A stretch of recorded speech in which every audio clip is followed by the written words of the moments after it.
are going to use our problem.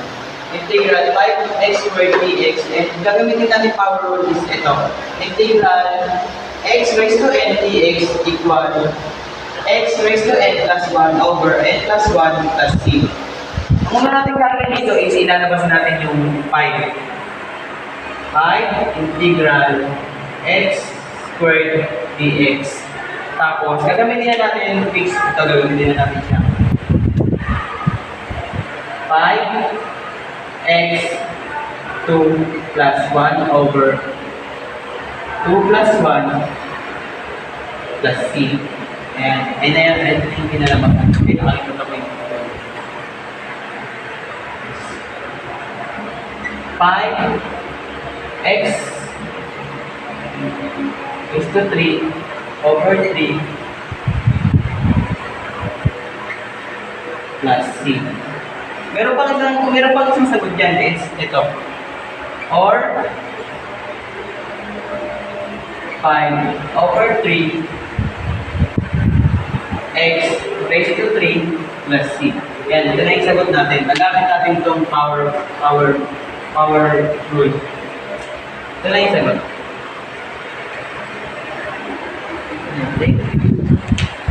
We have integral of 4 times fifth root of x dx.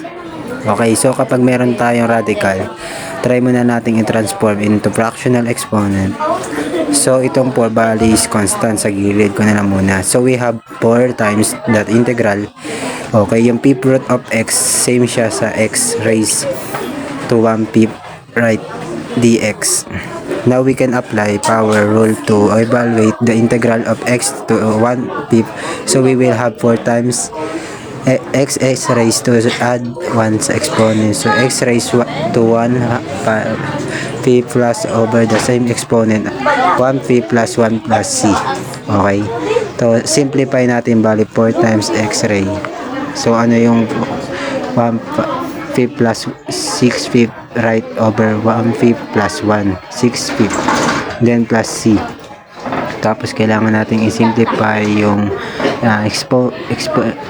coefficient, yung 4 of, so diba kapag nagdi-divide ng fraction, so copy the numerator 4 times reciprocal and denominator 6 5, so 5 6 right, then times x raised to 6/5 plus c.